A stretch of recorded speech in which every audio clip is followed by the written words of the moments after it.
We are not live from Craven Street, as it's now called, which they took from Barrow and Toronto. And everyone's going to have a beer garden in 2022. We'll talk more about that with our guest later. Phil, it's been another week of Rugby League and things have been decided, such as Barrow winning the League One trophy thing. Is that the old Championship trophy? I mean, it looked familiar. Not the Championship trophy, the one that's at Wigan, but the one Wakefield won when they won the grand final in '98 against Fair. I don't know, but did you think that the Super League Shield that Catalan were presented was a slightly different one to the one we've had before? It's not that big circle thing, is it? It's like an S and a. It's like a shield. It's a shield. It's a shield. Yeah. Congratulations to the Catalans. Congratulations to Toulouse. Congratulations to Barrow. They have all finished top of the pile. Toulouse. What's the French for legal action? I don't know. But let's start there. Lee 26, Wakefield 18. Much like the some sections of the media who've decided that Emma Raducanu won the tennis despite that bloke who we shall not name, because they only live through their prism of the media and defending their mates at all costs, despite the fact it's an amazing achievement. Nothing to do with him.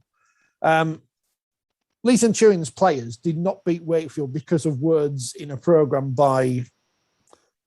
you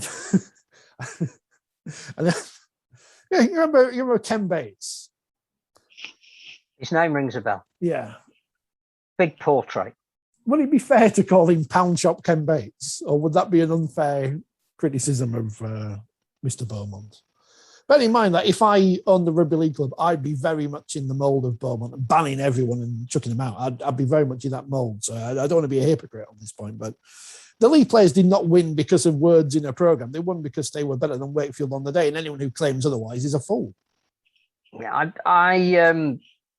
I think that congratulations are due to all of the people that you've said, particularly T. Ritson scoring 7 tries in a game. It doesn't matter who the opposition are. On an afternoon like that, and again, I know we've credited Barrow with the work that they've done to get fans in. I know it was a big game for the club because promotion was right now. But again, nearly 2,000 fans there is absolutely fantastic. But the shadow that clouds everything at the moment, and it's probably even more important than the matches, because all we've really learned in Super League is that Hull can't score a point. The top 4's established in the positions that they're going to finish, and 3 teams now are fighting it out for the other 2, which will be settled in a shootout on Thursday and Friday this week. There's your Rugby League. Alex Walmsley is a Trojan. It's great, yeah. And again, this was a week where a lot of the clubs decided that they would exert their right to try out some of their squad players because there's bigger fish to fry within a couple of weeks. The atmosphere at Hull KR was fantastic, on and off the field. That was the big game. We almost got to the playoffs with Hull and Leeds at Magic. That was carried on to Hull KR and Castleford. Now it's Castleford and Warrington. Brilliant. Great atmosphere on Saturday night. There's your Rugby League. But overshadowing everything on Friday was the announcement as how we're going to take the game forward. Without going into every point that was mentioned, who's right, who's wrong, we were told in no uncertain terms by Ralph Rimmer that the main thing that was driving wherever we're going is unity. And then Derek Beaumont comes out, and I'm not really interested in his debate with his players. What I thought was far more concerning, particularly in the light of this so-called unity, is he's now threatening legal action to prevent relegation, and that his target is not only looking after his own club, which some would say has every right to do, although he did sign an agreement knowing exactly what the rules and regulations were when he signed it, but he's also aiming at Toulouse and that they shouldn't be promoted. And I'm thinking, you want us to write stories about how everybody's in this together. We've got to that moment where we all need to move forward as one. And the first person to break ranks within almost minutes of that announcement is saying, I'm going to sue. Are we unified or are we not? And if we're not, how on earth do we reconcile what Derek is saying? And we all know he's a little bit of a loose cannon. Again, like your point about investing credibility in somebody who perhaps doesn't deserve it on the tennis side, there has to be a question mark saying, how do you reconcile the picture we're being painted of how we move forward? And we can talk about whether we think that's got credibility or not, and somebody who immediately breaks ranks and wants to shatter that illusion. So the head is being scratched with Lee at the moment for me. And as I said last week, and as I said all season, they didn't have to apply for that place, and they didn't have to accept the conditions on that place, but they did. And it is not as if, like, I know London 2 years ago, they haven't won. Well, they've won 2 games. One of them after they've been relegated against a team who have been crap for most of 2021. Willie out again now, by the way. Just if you're wondering where the way public opinion's going, that's the world of coaching for you. So they've won 2 games all season. The nearest team to them has won 6. So they're so far behind. It's not even funny. Win percentage of less than 10. But again, I'm not a conspiracy theorist, but I have a conspiracy theory. Mm-hmm. On Sky, when they show the league table, emblazoned in gold are Castellan Dragons. League leaders, congratulations. Brilliant. I think what they've achieved in the face of everything they've had to do over the last 18 months and what it's cost them, that is an astonishing achievement. And if we all take a step back, that needs to be lauded. You know, that they won the Challenge Cup final. They then took a game to Barcelona, which became the highest attended Super League fixture. I'm told that for their home playoff final, which is the first time that will have ever happened, they've already sold out. The corporate's gone, the hospitality's gone. It's the hottest ticket in Perpignan. I mean, that is such a good news story at a time when it's been so difficult for the game that I just think we should all really, and we sort of mentioned it a bit last week, but now that they've had the shield presented, we should all take our hats off and throw them in the air and salute them. I think it's amazing. So they're rightly accorded what they've earned. We then get the dotted lines that show you know, who's in the playoffs and who isn't. And the conspiracy theorist in me says that there isn't a black block around Lee, which basically and mathematically they are relegated. Now, is that because somebody at Sky in the graphics department has forgotten to do that, or hasn't been told that that's what's happening, or should we be concerned that there is, you know, there's still this hint that it isn't cut and dried, that it's going to be decided in a court chamber with Judge Rinder deciding now on who gets relegated and who doesn't? Is it Rinder or Rinder? I've never seen him. It took me so long to find a picture of Thank you. David I could put next to him on that thing I did last night. It took me for ages to do that. But to me, you know, their fate is sealed. And you know, I don't know a lot about football, but I think when a team gets relegated towards the end of their season, it's a big deal when their name is blanked out, because it's happened. Mm-hmm. You know, I don't get it. I just think the timing of what he said is extremely unhelpful. I think the reasoning behind what he's saying is flawed. The fact that he's going to see a barrister in Blackpool today about everybody signed an agreement knowing exactly what was at stake this year, and that it was going to be disrupted by COVID. And if Toulouse haven't played enough games, isn't that because part-time teams were told they couldn't and shouldn't travel to Toulouse? How is that Toulouse's problem? Every game they could possibly play, and even they have managed to play a couple over here that were their home games, so they've made the sacrifice. How can they be the point of his ire? I don't get it, and I don't really want this program to be about him anyway. But please, you know, somebody explain to me how unity is important. And there's an example of that. We might not have it in the way that it's been sold to us. See, all these clubs who don't have programs now, their chairman, CEOs have to rant on the internet instead on their websites. So Lee won, Hull KR won, which, you know, as you said, the atmosphere really came across on TV. That was really great, and obviously they've done which again, you know, clearly they've declared that they've declared that the attendance was just less than 7,000, but it sounded like 55,000 when you were watching. That's what television want. They want an occasion. They want it to feel something special. They want that passion surrounding it, and it came over brilliantly. And I thought they played really well as well.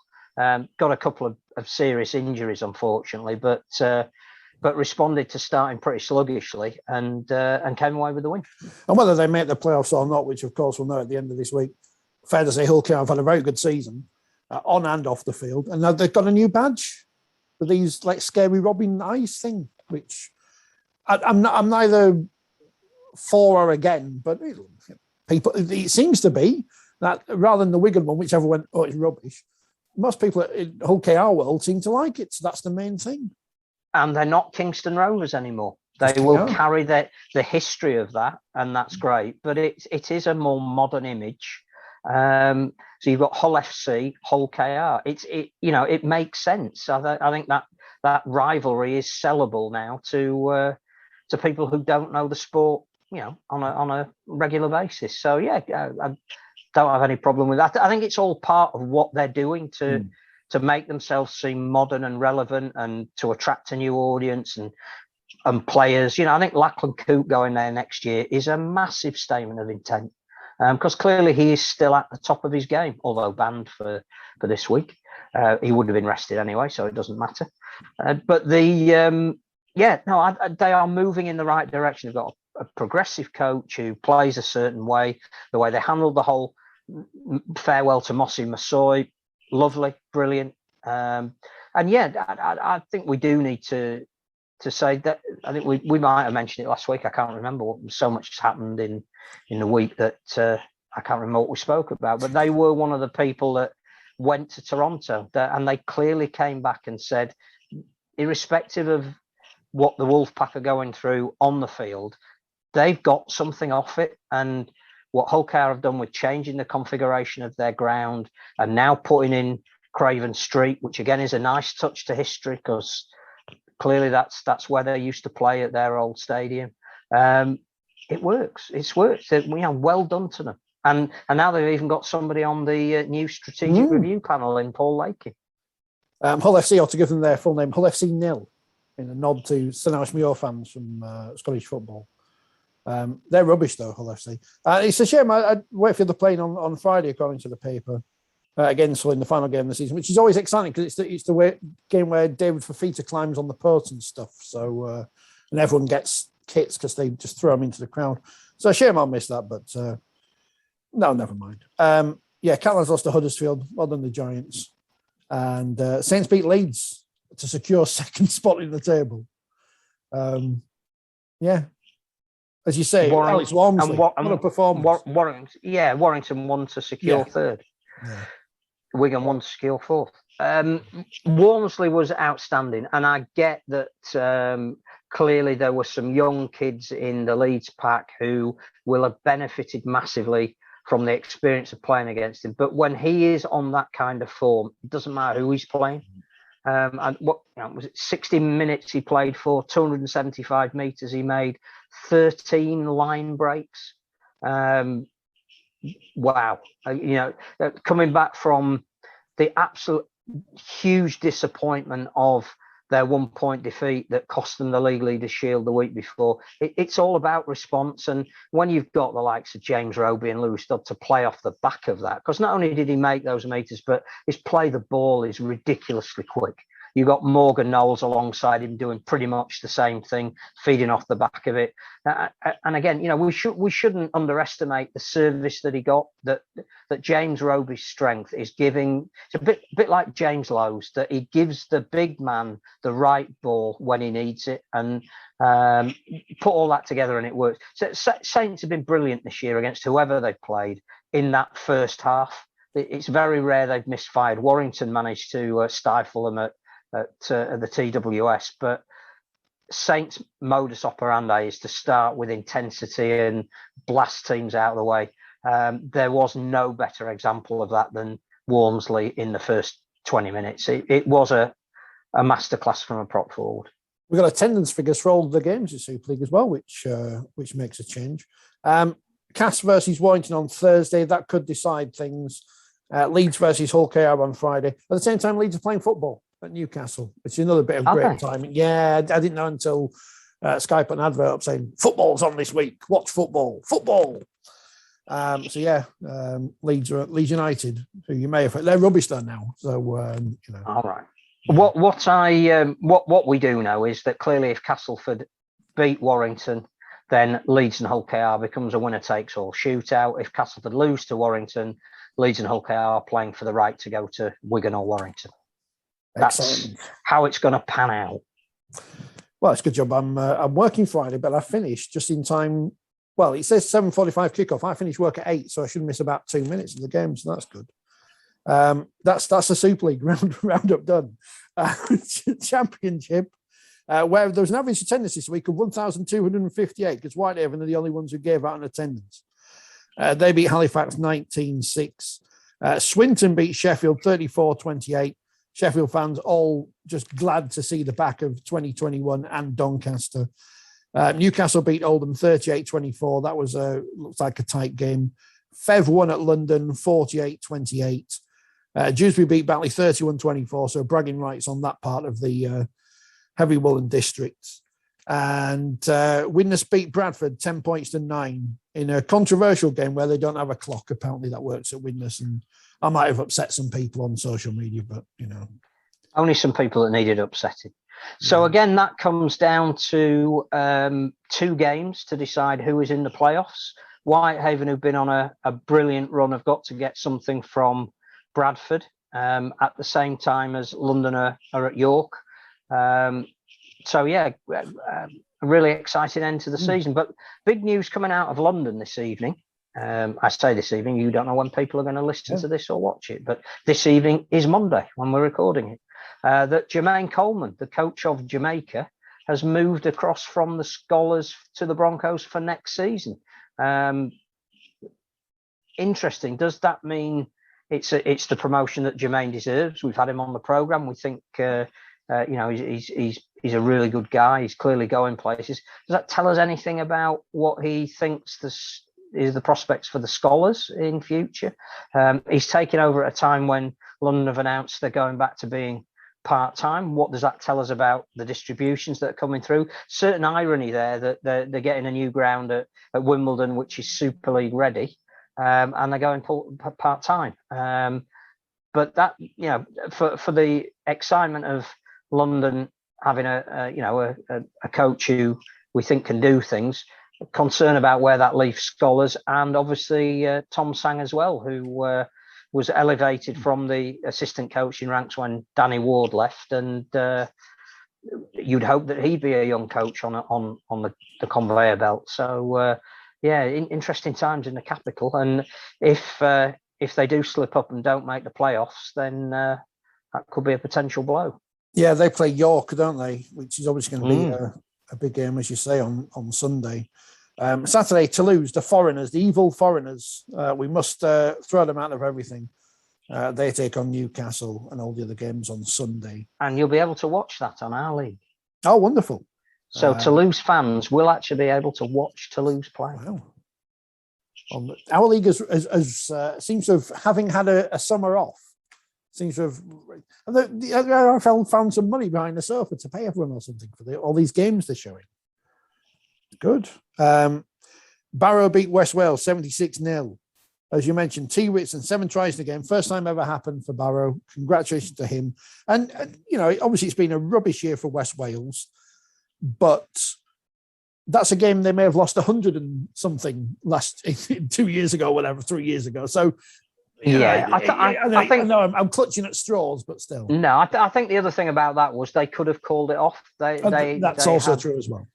COVID issues. They were down to a very limited number of players that could travel, but they went. They wanted to be there to ensure that Barrow had opposition to celebrate their promotion. I think they even loaned a couple of players from the Barrow amateur leagues to put on the bench. But no, the issue again about West Wales, about scholars, Coventry we've spoken about in some detail, and we're going to chat clearly to the head coach at Hunslet, is what's the future for these clubs? Because for, again, all this talk of unity, I keep seeing posts and we keep speaking to people who are in that division saying, could somebody please tell us what's happening? Which doesn't strike me as being particularly unified. The call from Carl Hall at Doncaster, who Hunslet face, for everybody to get round the table, you're sitting there slightly apart from it, merely assuming that that's the minimum that would have happened, and clearly it hasn't. And you're talking about Carl Hall, who is just still got those chains. He's still got them, hasn't he? He's still got them. He's quite high up in the hierarchy of people who are very well thought of, and he's saying the organisation I was vice president of merely but a year ago is not including clubs like mine in their discussions of what's happening. So League One, and I'm glad we've got Hunslet on, not just to celebrate what they're doing this year by making the playoffs and where they may go, but actually gives us a chance to talk to Alan about what's he working with at the moment. What brief has he got? The wryest of wry smiles came across my face yesterday afternoon when news filtered through from the Keepmoat of their recent signing being sent off after 12 minutes. But there you go. Doncaster 26, Keighley 28. Guess he don't like me either, so I think that's. I'd have gone for the draw in that one. But Doncaster will face Hunslet on Sunday. North Wales beat London Scholars 44-0 on Saturday afternoon. Rochdale beat Coventry 50-22. Coventry celebrating 6 wins from 17 this year. I think they said it's one of their best seasons, if not their best, not having the records in front of me. And we'll see what happens. And it's endlessly frustrating. And the result I didn't mention was Workington 14, Hunslet 32, because as if by magic, here is us, and here down there is the coach of Hunslet, Alan Kilshaw. Alan, thank you for joining us. First of all, let's talk about the weekend, because Hunslet, you're in the playoffs. You win away, having been trailing at half-time to Workington. That must have been a performance you were very pleased with. Yeah, definitely. It's been coming as well. We've had a couple of draws and just not been able to ice the games, and some good performances as well. But it's just challenging to win in a tough environment this week, and that's what it is. You go to Workington, there's a big crowd on, and you got to silence the crowd early, and any win in Cumbria is a good win. I think it was the third since 2015 as well, so it sets us up nicely now, because we'll be playing away, hopefully, for 3 weeks, in the playoffs. And it's Doncaster you have first up. Should be a very interesting match. Yeah, it'd be tough. Went there a couple of weeks ago and we won, but both teams had players missing. They just had a COVID outbreak, and so would we. So it'll be 2 different 17s, but there could have been worse places to go in terms of stadia and changing rooms and pitches. Nice wide pitch, and the changing rooms are good there. It's a really good ground, isn't it? So it'll suit us, suit our style of play, and looking forward to it. Yeah, it should be a great game, and seeing today it's being streamed as well. So hopefully get a good away following there and a good crowd on. But if you can't make it, it's a good thing that it's been shown on our league. Coming in halfway through the season, what have you made of life at Hunslet? It's difficult, isn't it, to come in, and obviously someone else has been there who I respect, in Gary, a long time, and he'd done some good stuff with the lads as well, and just put my own take on things. So it's first time I've ever come in like this. So it's just making sure I'm not giving them too much information and drip feeding, things in, and probably fixing things up on the run as well. And a couple of times where we might have focused on defence for those 2 weeks, and that's been really good, but our attack's not, and then the other way around. So I think, like I say, I was pleased with yesterday because everything came together, and that will hopefully stand us in good stead coming into this knockout football. First of what will be no doubt a number of stupid questions, but why in League One is it third against fourth and fifth against sixth? I don't know. Because two not the highest ranked team now, so it's it's like top five. Is it an NRL thing? Is it an old system? There's been that many top five, top eights, top fours, top threes that I couldn't explain it, but the losers of 3 and 4, they get a second chance. That'll be why the 5 and 6 to get the week off. So yeah, that because of the ranking in the league, they've earned that. Yours is an elimination game, and theirs is a qualifying one. There. Yeah, and I can go into. We've played all our games. Other teams haven't.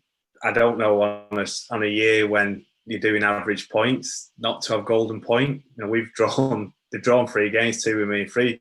So things like that you can question, and whether we're rightfully 6 or not. Obviously we're on the same wins and losses as Doncaster, so they lost a game because of COVID. We can go into all those things as well and permutations, but it is how it's landed. And fortunately, we had a draw at Rochdale the other week and kicked a goal after the hooter to draw the game, and Rochdale, it was between us and them, so that kick proved vital. Obviously went there yesterday with not having to win, but obviously we wanted to. Looking at the league table and all the sides, first of all, congratulations to Barrow. Clearly they've had a great season, go up automatically. Big crowd there again yesterday, and I think we've been saying on this programme, that they have got a template there in that division for how to attract crowds. But would you say there's not much of a muchness between the 5 of you that are now left? And clearly your route is, yours and Doncaster's is the toughest. But looking at the results this year, it is anyone's on any given day. Yeah, I think all those 5 have beaten each other this season. I think Doncaster have beaten Worthington at Worthington, and Worthington beat Donny at Donny. We've beaten Worthington the same. We've drawn with Doncaster, beat them. Drawn with Keighley. Crusaders been on a great run, beating everyone. So, yeah, I think the games will be close. They'll be tight playoff games, and there's much more at stake now with everything that's coming out. Being in the Championship next year will be much more of a carrot than probably ever before. How have you found facilities down at the John Charles Stadium? Because again, in terms of, I think, what you've been used to before, it's pretty much state of the art there. Well, I think what's always good, especially at this level, is everything being on one site. So sometimes other teams that they might do video in one room and then drive to the gym and then drive back to the field, and that just burns your time. Especially at getting in at 6:15, 6:30. So we've got the Phoenix bar, obviously the club open on a match day, but we use that as our meeting room. That's got a screen in there. We do video in there. We have the gym on site, 2 gyms on site. There's a top field that we use, and we also train on our own pitch. Again, you don't always get that luxury, so we get 2 sessions a week on our own field. So fantastic facilities. We've got the track there. And then there's the swimming pool next door that they've not really used, and something that I've been asking, can we use it? And we had a couple of players go in there last week, rehabbing, but I think it was in the middle of swimming lessons, and there's no shallow end either, so we just got to work on that. But yeah, fantastic facility, and it's pretty accessible, isn't it? It's not a bad place to get to when you come off the motorway as well, which is always a bonus for trying to recruit players and getting training done on time. Well, we'll talk about recruitment in a minute, because obviously that's something that's going to be tricky for many reasons. But when you left Rochdale at the end of 2018, did you think it would take this long to get back into coaching? No, I didn't. Obviously, when I took that decision, I did have a couple of options, and I'm not going to go into it. A couple of things happened, and they didn't work out for whatever reason. And then I did a little bit of work with the New York bid with Ricky Wilby, so I was doing some stuff behind the scenes there. And then there was a season that ran, and obviously the COVID season, so that puts everything on. So it did seem longer than it should have been. But no, I didn't. I thought I'd done a pretty decent job at Rochdale, myself and the players and the staff, and you know, you never expect to go into a job, but I did meet a couple of clubs, and like I say, for whatever reason, those things sort of fell through, and one fell through really late in November, and then, you know, there's no other opportunity, so you're then in a position that you're waiting for someone to be sacked or to move on, and that's coaching, as bad as it sounds. And like I said, I think there's been 2 opportunities this year, Oldham and Hunslet. Unfortunately, I got the Hunslet job.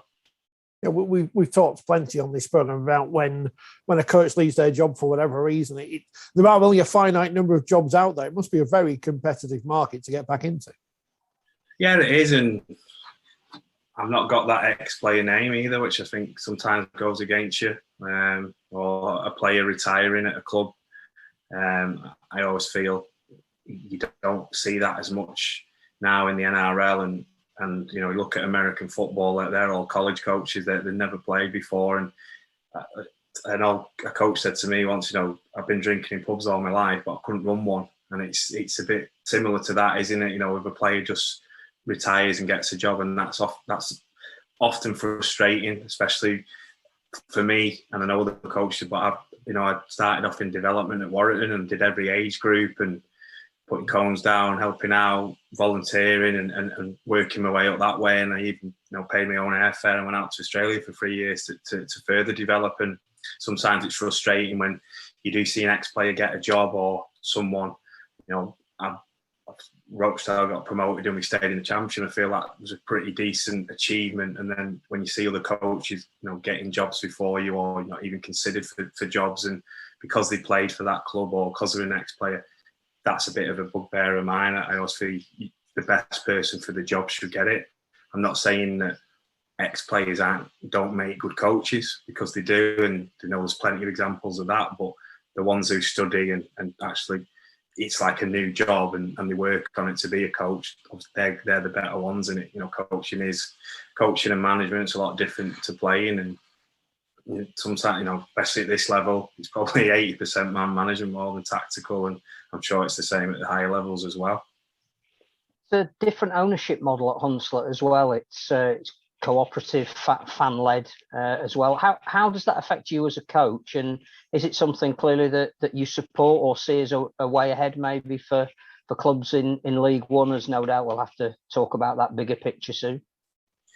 Well, it was similar at Rochdale, and I don't want to talk Rochdale down, but I just feel Hunslet's model's better than that model. Obviously, Rochdale's gone away from that, but they've got some really good people on the board. It's really diverse. Got someone from Leeds Beckett University, Damien Irvine's on the board, used to be the chairman at Cronulla Shark. Neil Hampshire, who's been at the club a long time.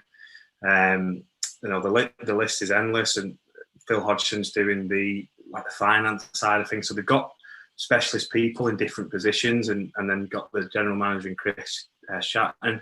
So they've got, like I said, it's really diverse, and then it's a band of volunteers really. Chris is employed full part-time by the club to you know, put it all together, and then, you know, like Peter Jarvis, who's a bit of a Hunslet legend as well, and Kenny, and they do so much behind the scenes. When I first come in, didn't realise how much they did, and when I actually came in, Kenny had just stepped down as chairman, and unfortunately he's come back in, but he was doing all the registrations. And when I came in, we had a bare 13. I had 4 or 5 out of COVID, and Kenny's running around and Jarbo's running around ringing Dennis Betts and people like that to get players in on loan. So what they do behind the scenes, is remarkable, really. You know, some of them are retired and they're volunteers, and some of them have got jobs as well. I do like the model, I suppose, where sometimes it's tough because where you've got an owner, it might be, I need this much money for this player, or we need this, and the club isn't run like that. But they do have some good sponsors behind them who they can sometimes lend a hand or ask the question at least. And I think with the break in COVID, they really sorted the finances out. They sat down, you know, realised where they were losing money or who they owed, and got the ducks in order, if you like, really organised, and like I say, approached people. And and got those people on the board, and they're always looking out for volunteers and people who want to invest in the club. And I've been really impressed in it. I think the model does work really well for Hunslet. Community game is really strong in the area as well. Traditionally, it has been some what we might call super clubs. There has been some question marks in the past as to whether the professional club has worked closely enough with those teams, whether the recruitment pathways come through. How have you found it? And is that something, again, that you're responsible for, trying to change, interested in developing? Well, yeah, 100%. And you're always looking the way you get your players. And I think the ones that, the saying, it's that money ball sort of blueprint. Took 2 from Ulton, Harvey Whiteley and Reece Chapman-Smith when I first come in there, both playing now regular. I went to watch East Leeds and Parkside the other week. It was a Thursday night game, which was a good derby to watch, full-blooded derby, and that was interesting. And like I say, there's people with the ear to the ground, and Peter Jarvis is one, and he's gone out, and then there's people talking about lads all the time. It's always good to run your eye over them. And 2 Bobs, I had a good conversation with him. He's coaching East Leeds. Obviously, he's had a good career in the game as well. And he pushed a couple of lads my way to look at. So, yeah, I think we do need to tap into that community game. And also lads who have come out of Leeds Academy, they don't sign many bad ones. It just might be a case that they're not ready for Super League, or they're not going to give them a full-time contract. So we're fortunate to have them in the area and players around in the area like that. And obviously seeing that story on the weekend, the kid who come out of Leeds, went to Parkside, ended up at York on loan, and then he's back in Leeds. That's a great story. And we want to be a successful club as high as we can, but we can also be a decent pathway back into the professional game for players who do fall out of it. Now, despite that it may seem that I'm on Twitter 24 hours a day, 7 days a week, it was happy serendipity. I saw your tweet on Friday after the RFL's steering group were announced for the future of the game. As you rightly pointed out, no one from League One seems to be on there, although the RFL may themselves say that they're looking after League One's interests. As a coach in that competition, for those who are not watching and listening to this podcast, you have to go back and watch Alan's facial expression there. For those who are involved in League One, and hopefully, of course, you'll be hoping that you're not involved in League One next season, but say the playoffs don't go your way, how do you see that competition looking in 2022? Well, it'd be tough even with a crystal ball at the minute. Depends how many teams are in it. Let's look at the first problem. If they cut the travel budget and they cut in the finances, are West Wales and Coventry going to be in that competition next year? Are London Scholars going to be able to survive? So if we do lose teams from the competition, are Ottawa going to come in? So that's another question. If we lose teams from the competition, I know our club have put forward a competition where Championship and League One merges and they play conferences, which wouldn't be a bad idea. And then obviously those teams would then compete to get in the Super League 2, if that's coming, which we believe to be. If that doesn't happen and it is I know how many teams are in the competition, I feel it's going to be more closer to National Conference than Championship, and with the budget cuts and what you can pay players, but they're not paying massive amounts of money, but to sacrifice, be self-employed and you're going to knock off at 4 o'clock to get to training, or you're not going to work a Saturday so you're fresh for the Sunday. So they make plenty of sacrifices, and that money helps and it'll top them up. And some will rely on the money. Some will play because they need that money to pay bills as well. So there's all those things to think about. There's also the spectator side of things. Are they going to come and watch a competition that could be a dead rubber next season? What's there to play for? Again, if we had a sponsor now and said, "Oh, I'll make up the 50k or the 100k next season," would we take it? Would there be a point? Because what's the incentive to get promoted? But then there's going to be a Super League 2 and it's going to be the top 8 from the champ. So there's lots of questions that need answering, and we're in September. That's the problem.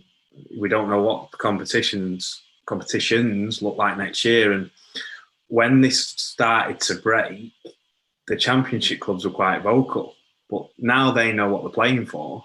They're all trying to get in the top 8 next year, because then they'll be in Super League 2. So they're obviously circling the League One clubs. I've had players had offers from them, and listen, that's what it is. It's sport. It's dog eat dog. You can't knock those Championship clubs for it. But because they're sorted now, the League One clubs don't seem to have the voice that the Championship clubs have, and it's sort of a second or an afterthought now. What's going to happen to the League One clubs? And my worry is that they're just going to try and survive. Year in, year out, they're just going to try and survive. Some of them, clubs without wealthy owners, but even the wealthy owners, again, are they going to invest in the clubs? They're going to invest in players when there's not much to play for. Let's spin it to next season, so the season after next, so what's that, 2023, when there is supposedly going to be 10 in Super League, 10 in the league below, and then everyone else in the third tier.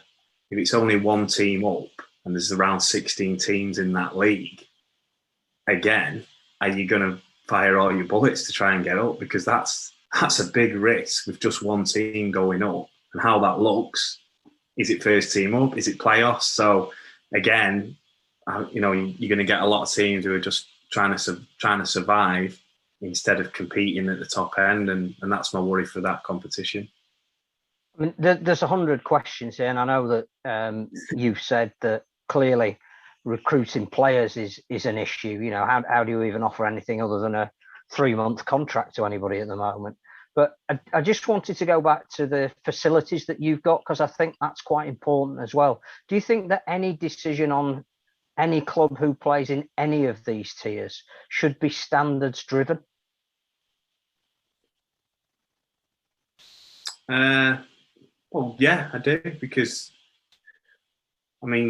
it seems to be the goalposts get moved. Certain teams. I've been in the Championship to a couple of grounds. I'm not going to name them, but there's just there's some grounds, better amateur grounds, and looking. They need to look everything into it: changing rooms, car parks, facilities, first aid, physio room, all that. There was one club, and it was like being a leisure centre. You 2 changing rooms. It was really cramped. Same with the pitch, and then you've had clubs being allowed to play at different grounds for years as well. So sometimes it's not through their fault either. Obviously, local councils and teams falling out, but there needs to be. It's a professional league, and there does need to be certain standards in place. Like I mentioned before, Doncaster's ground's brilliant. Crusaders have moved ground this year, and there's been nothing but praise for where they play. Like I say, Hunslet worked, and we went there yesterday. Good facilities as well. So those are sort of, I think, the blueprint, and that should be the minimum standard for the third tier. As you go up higher, then obviously that needs to be how many people can get in the ground, etc. And you mentioned that you obviously acted in a park consultant way to New York and their bid, and clearly we don't actually know what's happening with them at the moment, but we're supposed to have Ottawa in League One next year. Again, how do you factor something? Well, are you a fan of expansion? I would imagine that your work with New York would answer that in the affirmative, but should we again be looking at bringing another team in when it's likely that a lot of teams are going to be on their way out? Again, that's probably not for me to answer, but my spin on it and what I believe is they won't be playing in Ottawa next year. Not playing somewhere West Yorkshire or somewhere like that, which maybe you can understand in the current pandemic, but long term, are we going to get another Toronto scenario? Just going back on the New York bid, I know I worked on it, but I think it was it was a solid bid, and it would have been good for the game. But I feel what happened with Toronto didn't help it. It really hindered it, and Ottawa had already been given the the green light to come in. Like you say, we're losing clubs. Is there enough players to go around as well? That's another thing. That's another question. Where are we going to pick the players from?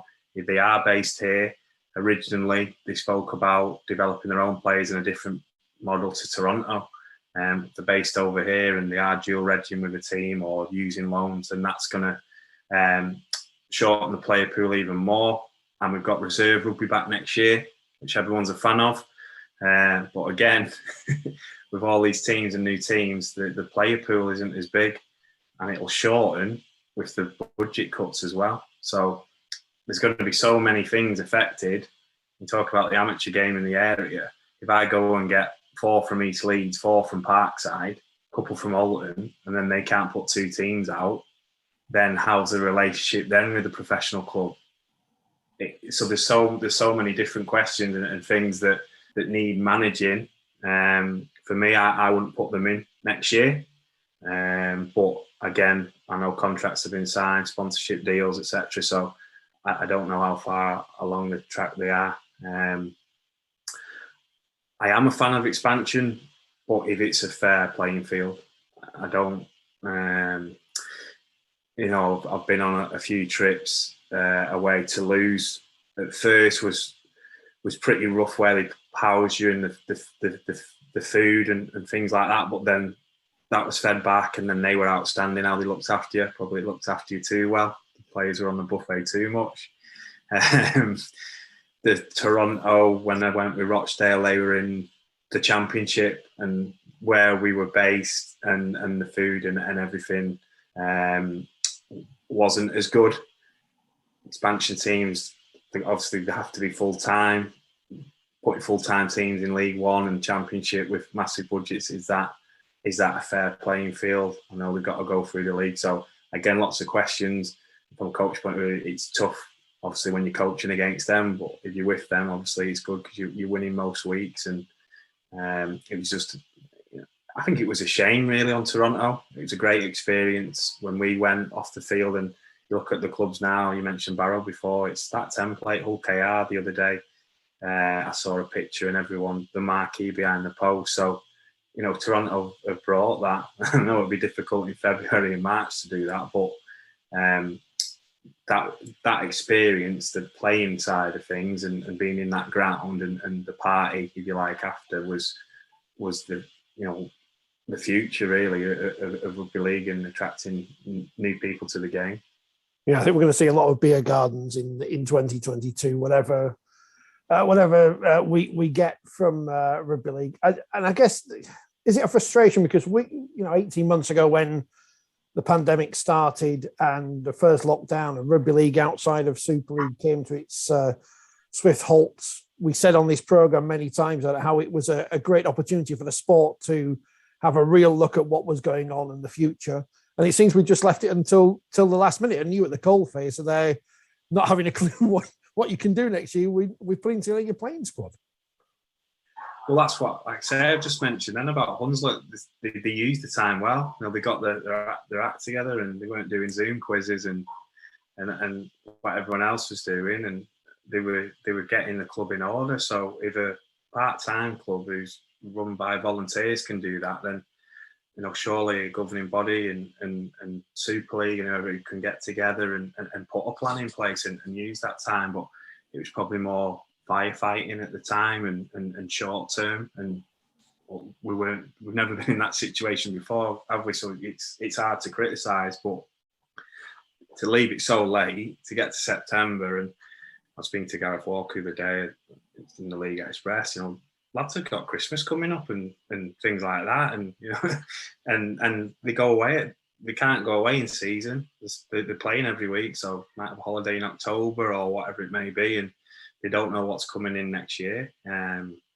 So yeah, to leave it so late, it's frustrating and it's disappointing. And when we're going to get the answer, the other thing is whoever goes up from the championship, from the League One, so whoever goes up in these playoffs, they're going to be 5 weeks behind recruitment than everyone else. Well, not everyone else, 5 weeks behind Barrow, because Barrow have gone up now, so they can, and they'll have plans in place. And they probably a couple of weeks ago thought they were open, they could make plans. The rest of the team, a little bit of a jeopardy. So what players are going to be left? Like I say, the championship clubs knew whoever Swinton and Oldham were pretty much relegated from 3-4 weeks ago. They knew they're in that league, and if you look, the championship clubs are recruiting players, are announcing players.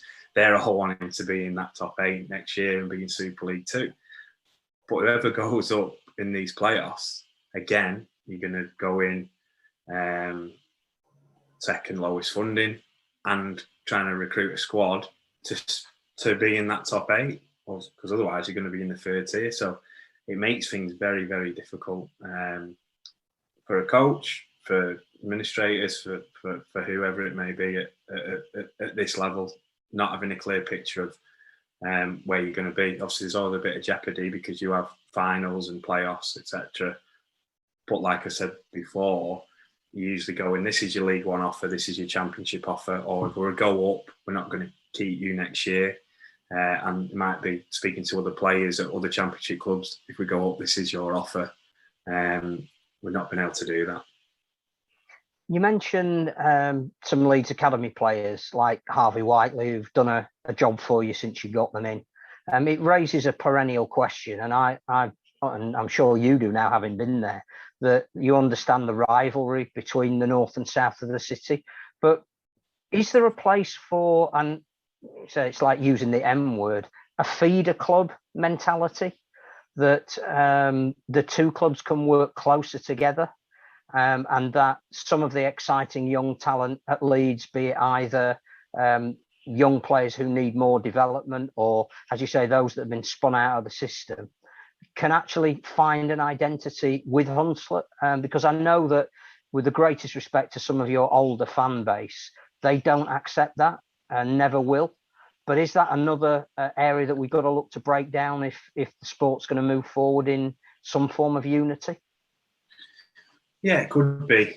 I was very fortunate to work with the Mackay Cutters in Australia, and they was partnered with the North Queensland Cowboys. So we used to get players from them on a midweek.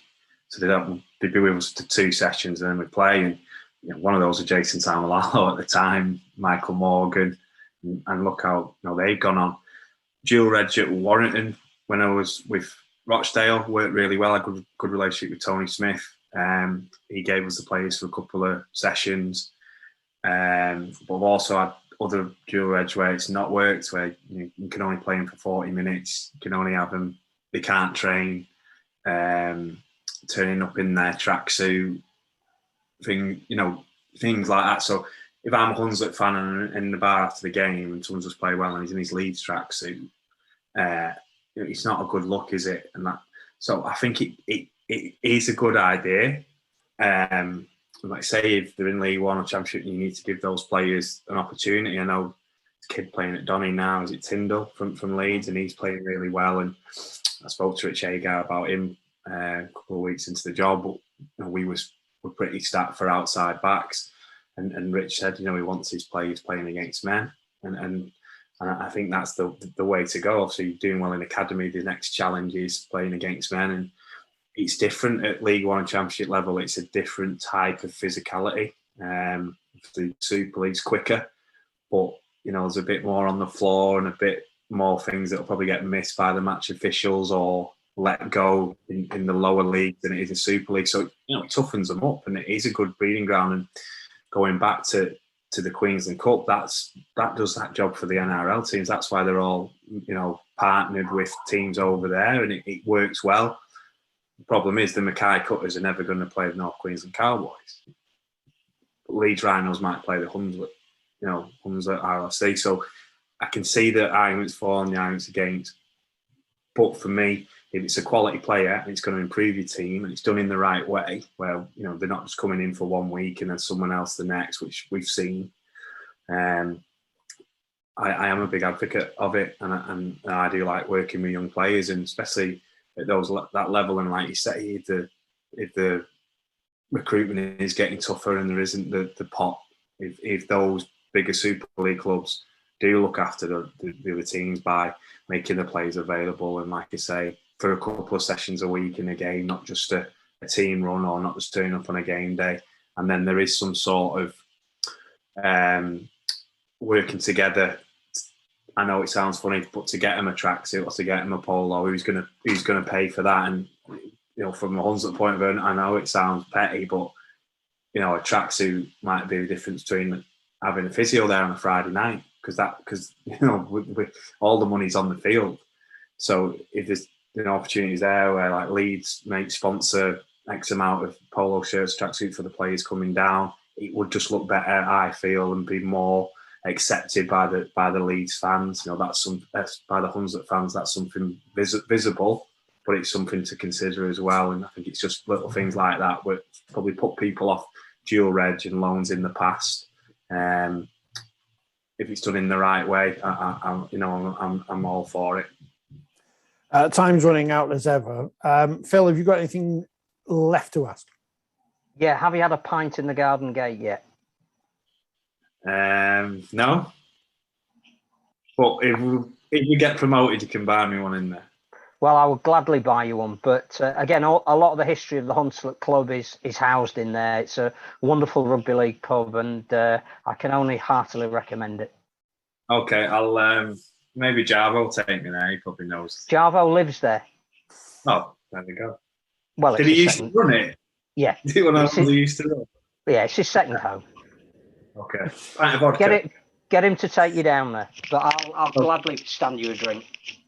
Okay, yeah, I look forward to that. Alan, thank you very much for your time. Best of luck on Sunday and hopefully for the rest of the season ongoing. And for the future, whatever that will be. And fingers crossed there is one, he says. I hope so. I've just got back in the game. I'll tell you what's depressing, Phil. He says, going straight into the second part of the program, well, third part for you, is when people your age retire as players, you think, well, that's it now, that's it. When the coaches are younger than you, as Alan Kilshaw is, I think, what am I doing? What's going on in rugby league? I think we learned a lot from the half an hour we had with Alan Kilshaw, Phil, especially about what might be happening in the future, which no one knows, but maybe Derek's found that £35 million for Super League 2 because they pay Super League 2. It's like HS2, it's coming. We can't stop it. We can't stop it now. It's going to happen. Well, the strategic review panel have already carried out their review, clearly, because whilst they're looking at all the options, it would appear that a coach of a club in the third tier has confirmed that it is going to 20 teams, 2 divisions of 10. And the third tier, it sounded like. So, but what that third tier, yeah. A third unfunded tier, because as he said, it sounds like it's going to be a super community club. I think that's what the feedback we got from Alan Robinson at Coventry as well, that it almost takes them back to the days of the Rugby League Conference. If only that hadn't been disbanded. Who knows? But yeah, the concern is too many people are talking as though decisions have been made, whereas the RFL are telling us we've just appointed a group to make some decisions. And again, I think that's the flaw. Really interesting gauging the reaction to the announcement of the 6 names in the strategic review who are going to take us forward. I would take issue with the lyrics of F.R. David, the one for the teenagers there. Words, in fact, do come easy, and the proof of the pudding is going to be, as ever, in its baking, ingredients, and eating. How many groups have we got going on at the minute? Well, we've got a strategic review group. We've got a realignment group. Because I'm just reading the paper. There's one here with Gary Hetherington. There's one without him in. It's like I'm confused. What's going on? But there's also the RFL are having a strategy review as well. So there's at least 3 groups of people. But obviously we've had to reflect this in the new issue of Forty20 magazine out on Friday. Again, the clear issue that is dividing people is how do you get something that is radical, new, and significantly different, which is what Ken Davies said we were getting, and the appointment of people who are not radically and significantly different. And that is not in any way to detract from the ability of the people who are on it, but are they not the same people that have just delivered us to where we are now. And again, to drop in a popular music combo reference, when hearing who the people were, I was immediately taken to the lyrics of The Who's Won't Get Fooled Again. And it's all there. The old boss is the same as the new boss. But there is skepticism with the watching public that is it just the civil war has switched? I think if we stand apart from the people who are involved, the Rugby League looked a certain way with certain influence at the time Super League decided they wanted to break that influence and go independent. And the people that wanted to carry out that, for want of a better word, revolution, decided that it was going to be their determination of where we were going, how we were going, and who they were going to go with. 3 years later, we're talking about realignment, and all of a sudden we've gone back to the people who were isolated 3 years ago, who are now back in the seat of power with the support of a couple of clubs who've gone from one side of the court back to the other. So what has really changed? And if it is just shifting the seats around the table of decision making, where is the external thought that is going to make us different? And if Alan is right, and Alan, through the people that he deals with and what he may have been told in terms of how the league is going to look, and it's already been decided that we've got the 2 divisions of 10, we're going down a very dangerous road. The other thing pointed out by Brian Noble in is, if this is an advisory board, isn't that what the RFL are? So are the advisory board now got their own advisory board? I don't know what's too going many. on. Too many questions. Too many questions. I mean, the one thing that Ralph Rimmer stressed in his interview to the media, which, if you really want the full recorded transcript, is available in our trade newspapers, various other sources. I mean, you want to know every word. If you zoom in on the picture, he sounded rarely, he sounded positive that, we've got the mandate and we're moving ahead, and it's the dawn of a new era. And then you hear from Alan that actually it might not be the dawn of a new era. We might actually be implementing what's already been decided. So it's not an 80-seat majority to do whatever you want with, is it? And then not do whatever you want. Well, again, if you scratch the surface of what we were told, and then we went into a press conference without really being able to fully take on board what we've been told, there are 6 people on that strategic advisory review, all singing, all dancing board. 4 of them are from Super League and 2 are from the RFL.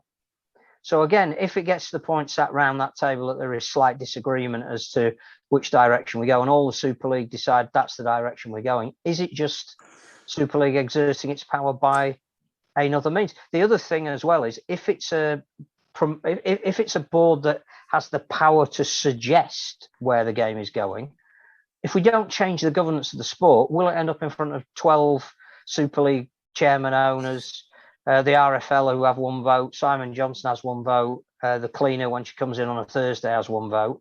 But if the Super League still have the majority of votes, and this is recommendations, is it still not what Super League want? What we do know is that all of the properties are going to be put in one place and marketed together. But that's what we used to have. Why did we stop doing that? That was the perfect way to sell. So the people who have been employed under the banner of Super League will get all the properties to sell as a commercial arm of the RFL. That's what we sort of had and could have had without spending 5 million quid. And, if that's the realignment, then we should never have been unaligned in the first place. It's not new. If Derek Bowen is going to sue at the prospect of Toulouse coming up, then we haven't solved any of the fundamental key problems that we need to make the game look different. It's going to become a horrible bun fight in 2022. Because teams are going to spend a lot of money they don't have to try and get to a place where perhaps they shouldn't even be. And that, again, is fundamental about how do we look. The reason I asked Alan whether the facilities he had at Hunslet meant that that's one of the areas that should be decided upon which clubs are in, which clubs are out. It can't solely be done on what you do on the field in any given year if you're serious about the sport looking different. How are they going to market Super League 2? It's like Super League, but the teams are not as good as the other one. Super League Light. Alcohol free. I don't know how they're going to do it, because clearly it's not solving the issues of how do you get an equal resource that makes, one of the other things Ken Davies said, which I categorically disagree with, is that he doesn't think the parachute payment is sufficient for clubs leaving Super League, and that they need to have a softer landing in whatever Super League 2 is. If we're trying to create a system whereby whoever gets relegated comes straight back up again, we're not solving the problems of what the sport. I think it's fantastic that, having said in the first part of the programme, really concerned about London going part-time and what is the sports strategy for the capital. Everybody says it's really important we have a big presence in the capital. If we're going to support their academy, and every one of their academy players then ends up either playing for another Super League team or worse, rugby union, then why are we throwing money that we don't have into a bottomless pit that doesn't give us any return? But it's great that Newcastle are looking to go full-time and are already trying to pick off some Super League players to play for them. But, if they're doing that and they're investing in that, how does that work with the overall scheme of what we're trying to achieve Rugby League looks like? And if the 10 teams that we're going to get in Super League are going to keep the majority of the money and give more money to the team that drops out on any given year, how do Newcastle get into the top 10? And, do we not need to make some decisions on what we want to look? But I mentioned Ottawa to Alan, partly because none of us have the answer. And I wasn't trying for him to tell us something that he doesn't know. It's more that there's another little speck on the horizon that has to fit in somehow or somewhere. And are we going to, again, give them some money not to play in 2022 or 23? Because they've got a license. They bought Hemmel's right to be in that competition. They have signed a contract that says they are going to be in it. So we're either going to have to pay them not to be in it, or they're going to be in it playing out of Bradford, we've heard, on a dual reg deal with Bradford. Where does that move the game forward, and how? These are the things that you need decisions on, not a strategic board making recommendations. So we will hopefully we might get some senior people from the RFL that are going to answer some of these questions on this very podcast in the not too distant future. But I am concerned, as indeed I think a lot of people are, who think that the usual suspects are involved in making the decisions, and that's not what we want. And that's nothing to detract in any way from their ability to make a contribution to the sport. But this isn't an independent commission. This isn't people from the outside looking in. Again, as I think Mr. Noble says in his piece, if the sport had gone to Eddie Hearn and said, we 100% understand that you don't want an involvement in our sport without full control over it, we're not here to give you full control over it.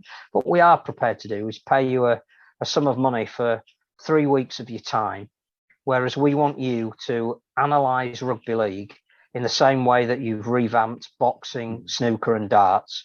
We want you to give us 12 things that you need this sport to do, and we are mandating ourselves to implement them. Then I would feel happier than a board of 6 people who have got a vested interest in how the sport moves forward. And why those people with vested interest and not people with vested interest elsewhere? Why those clubs have chosen them? Not I'm told that the 4 Super League people who are on the board have been nominated by Super League. Oh, right. Because it's interesting because Although I don't know whether they asked Derek. Well, they didn't ask Wakefield, apparently, because a Twitter account asked John Mynars, the chairman of Wakefield, if they'd been asked to be on this board, and they said no. Didn't know anything about it. So, which again, Ken's men. Ken. Unity. Yeah, Ken.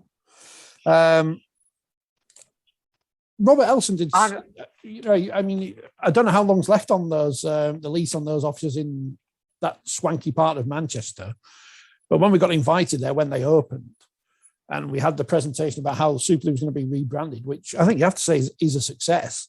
It is slightly galling that Super League spent all this money on this great branding and stuff, and then half the clubs don't use the bloody stuff they've been provided with.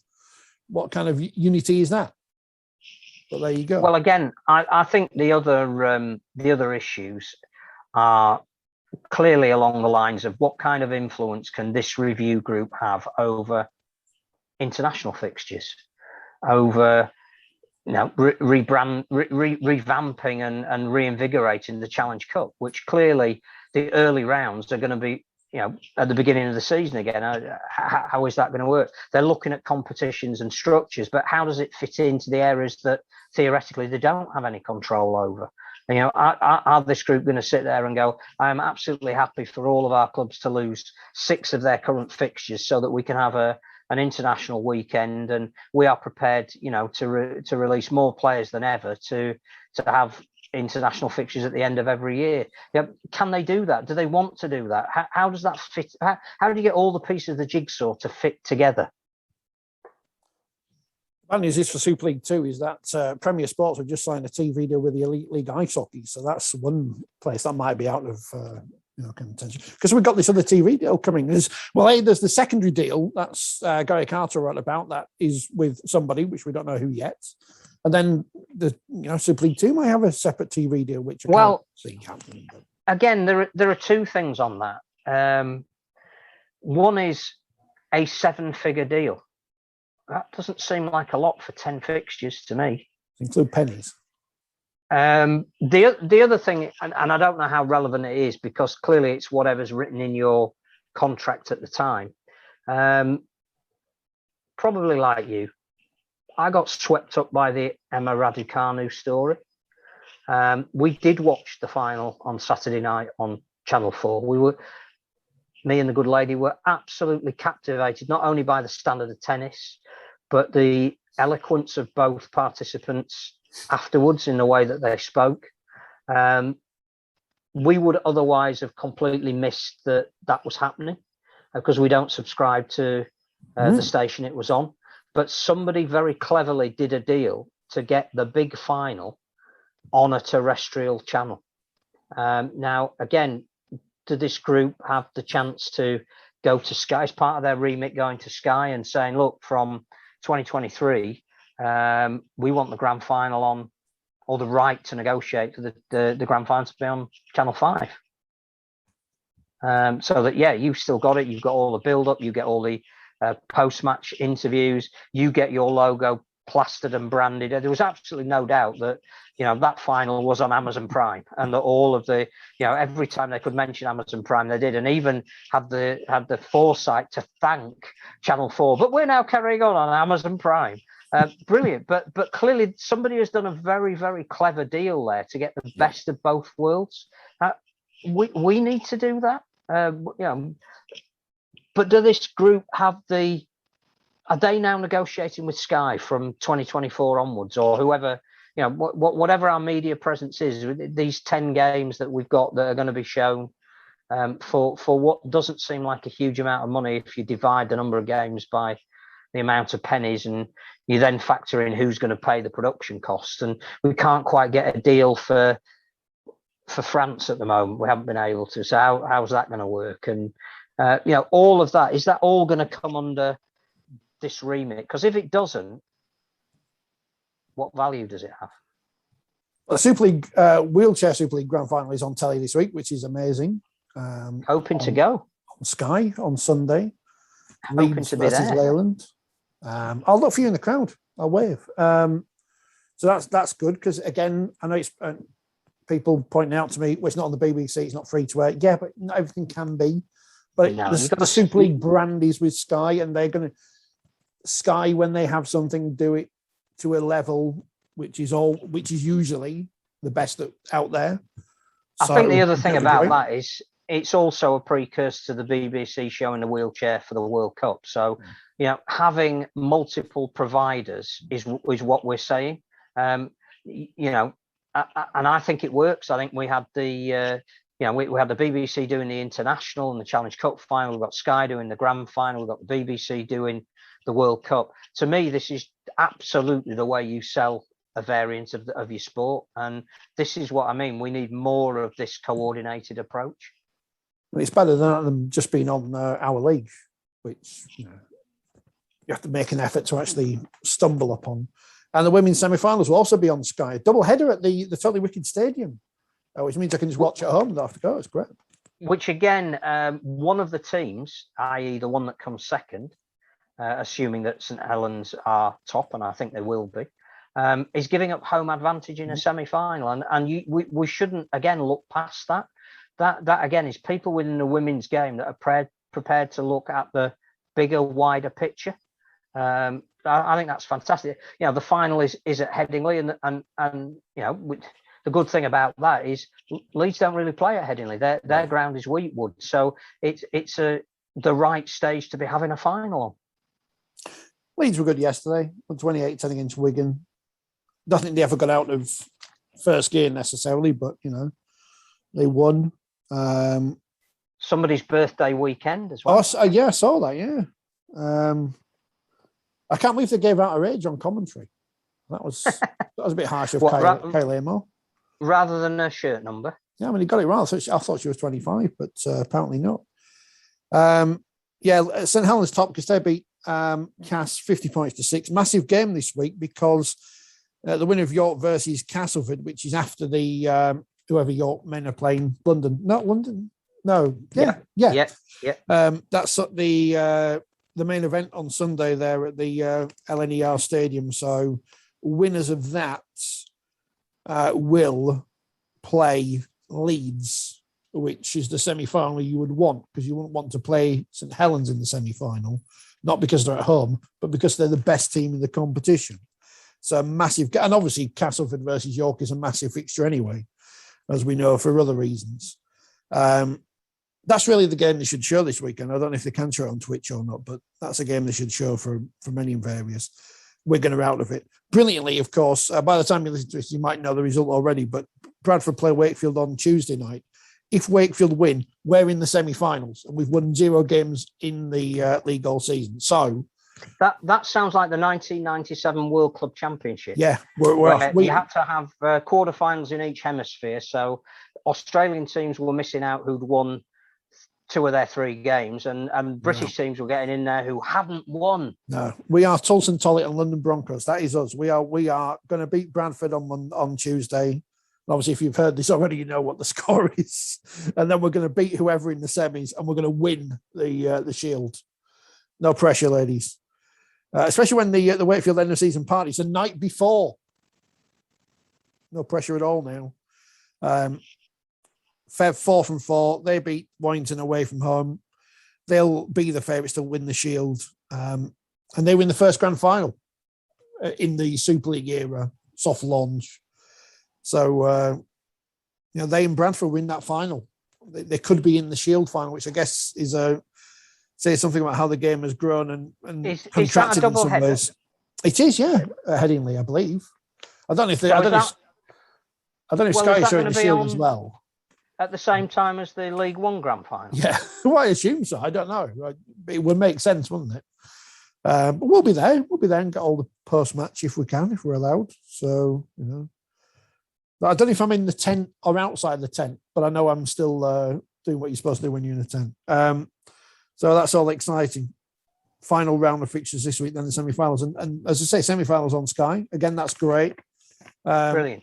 As much as we all like our league and Twitch and whatever, there's a level of credibility you get from being on actual television, and the fact that there's more games on there.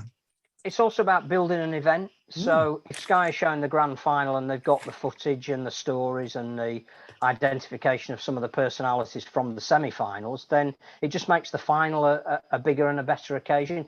And also, I think we need to provide a certain amount of matches for Sky to fulfil our contract. And if we've lost some COVID games, and if we can give them women's matches and wheelchair matches, again, forgive me for laughing. I'm of an age where we've seen and heard it all. On the media call with Ken Davey, which preceded clearly the one with Ralph Rimmer, we were told by Super League that they were really, really happy with the television viewing figures this year, that they were up 10% and that the figures were up 25% on what they were 5 years ago. There's a real consistency in the product, to which the question should have been, well, why the hell are they giving us 40% less money?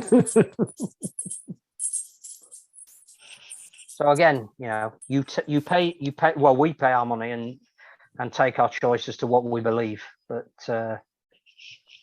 all of these questions, hopefully, we will at some point get answers to. Well, for those that think the media acquiesce, and I've seen some people on Twitter that do think that. Believe me, hi Andrew. We ask questions. We may not always get either A, an answer, or B, the answer you like. But I think if you've read the magazine over the last 5 years, if you've listened to this podcast, you may wish to label us negative, but actually I think you'll find that that's us asking the questions. Super League very much, and all the rugby league clubs, very much like the rugby league media, not unity, no unity. I don't know. Well, we'll be back maybe at some point in midweek. Who knows? If not, we'll certainly be back on Monday, because barring any plastering issues. But the magazine is out this week. It is, and again, it tries to reflect the broad range of opinion across the game with what is happening. Not just reporting it, but commenting on it, and there's some good stuff in it. I don't mean to say there is some good stuff in there. There's some considered writing, which if people want hopefully a balanced and constructive view of where the sport is, I might suggest you read it. And there's the bits at the back which are the more frivolous end of things. I can't remember what I wrote about this month. I know I wrote the Paralympics. Yeah. Television awards. Yes. You've written about the NTAs. Yeah. I didn't watch them. I left my bit about them until afterwards, because obviously I needed to know the result. But when I went through and looked at some of the previous winners and nominees, I thought, they always say, TV was much better. No, it was crap in the 90s as well. The TV is rubbish. Super League 2. It's just music that was better in the 70s. Super League 2 is going to be like, Radio 1. You start on Radio 1, then you end up on Radio 2. Even though Radio 2 is more popular, obviously Super League 2 won't be. But all the DJs from Radio 1 get too old, they're going to be on Radio 2. So it's all the teams you remember when they were good. All the players who were doing big things, and they're now going to be Huddersfield, all these teams that used to be good. Here they are on Radio 2. But who is Ken Bruce? We'll find out. I don't know. This analogy is not working. It really isn't. I'm going to stop it there. But more like actually crap local radio is going to be Super League 2. And League 1 is going to be non-existent. So that is local radio. I hope not. I hope we can find a way of, I know the system we have at the moment isn't perfect, but it provides opportunity, and we need to provide opportunity. Again, contraction is not what the sport needs to move forward. It needs to be inclusive of every element that can make a contribution to the sport, and just lopping off 16 teams, however you do that, I don't think is the recipe for future growth. Because there's never been any potential athletes from Wales, London, the Midlands. They can't play. No. They can't play rugby league, for goodness' sake. All the best people have always been from Hunslet, because Belial. We know that for sure. We'll be back. I've voted for the Rugby League Writers and Broadcasters Player of the Year as well. So I've sent my voting already. Have you? Have they asked for it yet? Yeah, I sent an email through yesterday. So I've voted. Vote early and vote often. I'll set up a lot of email addresses and stuff the ballot box. If Mason Lino doesn't win, I'll vote Sam Tompkins. Because if Sam Tompkins, as we said last week, doesn't win Man of Steel, then I'm not going to ask Ellery Hanley, but somebody else can.